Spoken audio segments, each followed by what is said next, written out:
Well, finally it's here, the long-awaited conclusion to my epic build of the MEV Exocet. Those of you who have followed the build process on YouTube will know that it has not all been plain sailing. Though to be fair to MEV Limited, this was all my fault. Alright, well here we are, here's my MX-5, which I got cheap, very cheap. But it was cheap for a reason though. I wasn't able to drive it, in fact, turn it over or anything, because there's something wrong with the engine. Just hoping it wasn't a faulty economy buying this.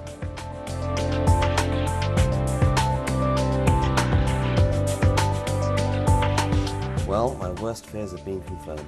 Basically, the engine is now.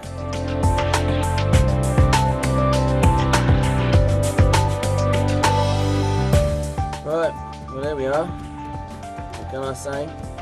Stripping out wiring looms. My favourite job.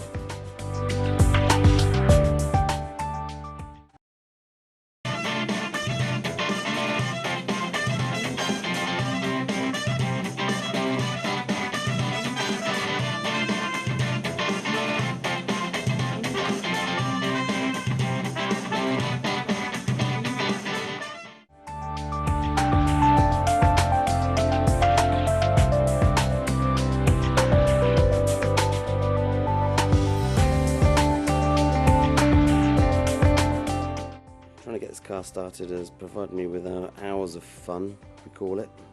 She just won't start, and I don't know why. Tried the crankcase sensor, checked the coil pack, got a spark, fuel is getting to the engine, it'll run for 1.5 seconds and then it dies. I've got no ideas. I finally tracked down the root of all my problems. It's the transponder for the engine immobiliser, and somehow when I was undoing all the wiring loom, I missed it. Sadly, that dash got thrown away with it still attached. I was therefore left with no option but to buy an entirely new ECU, transponder, key and key detector. I will make a full build video covering all the issues that I encountered during the build.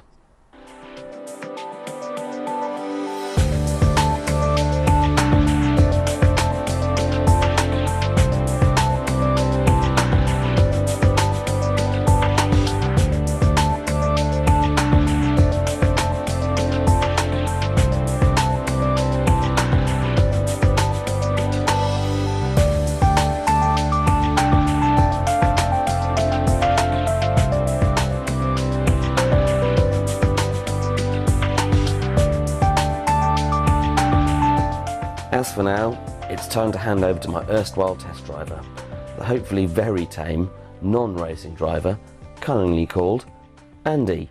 So here's Andy. Say hello, Andy. Hello.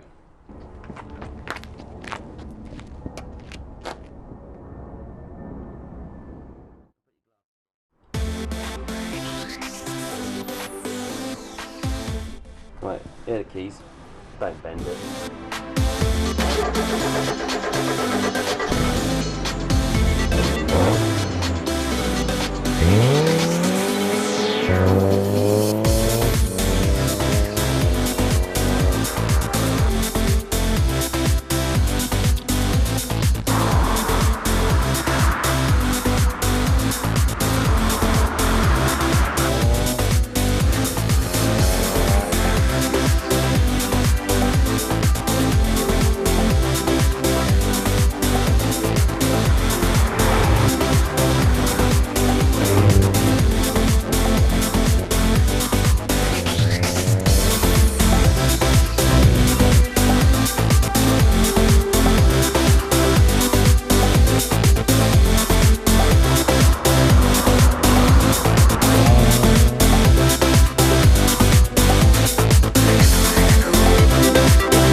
I finally managed to wrestle the keys away from the very tame racing driver, so now it's my turn to have some fun.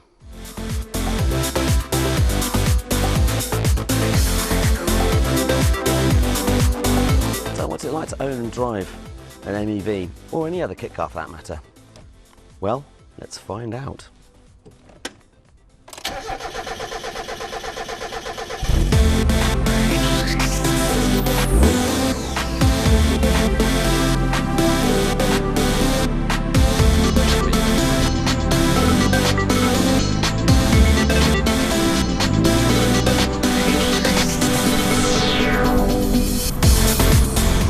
What's it like to drive?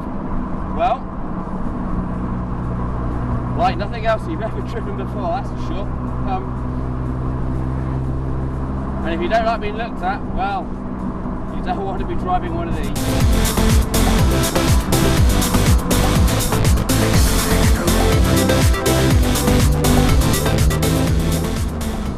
Are there any downsides to any one of these? No, of course not.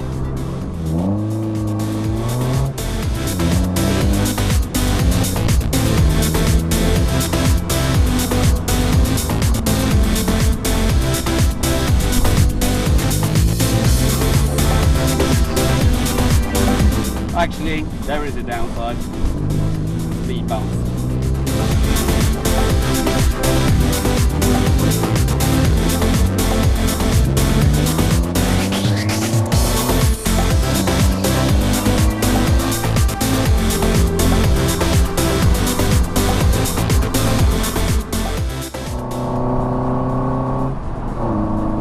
Oh! I hope you don't mind your hair being messed around with.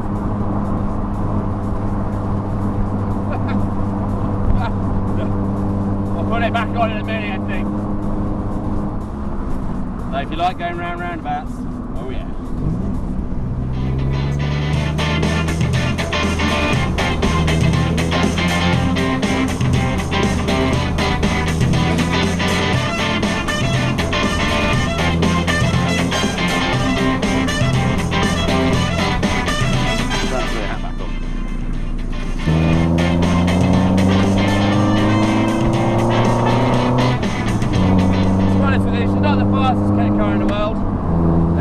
Rearranging acceleration you want, then you probably will have to look elsewhere.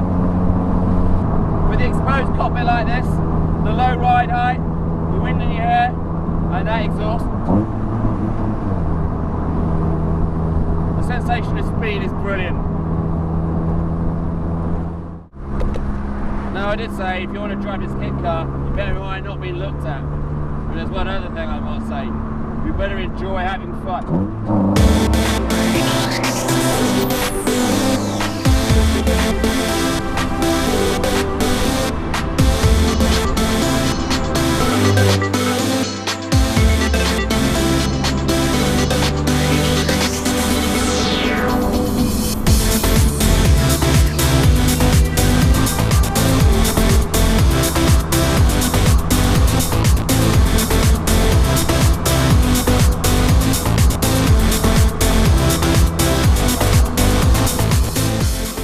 Is, if it's a good value fun factor you want, this car is it.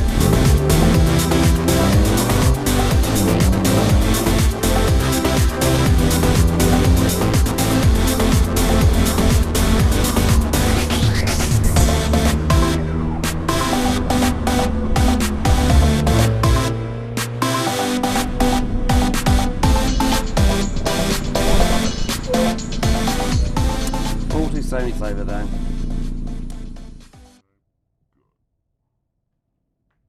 Well, MEV reckon you can build one of these for around about £2,000 plus VAT. Well, it is possible, but you'd have to be very clever and lucky, frankly. As for me, I managed to get this one on the road for about £5,500. That includes putting it through the IVA test, which is about £600 cost in its own right.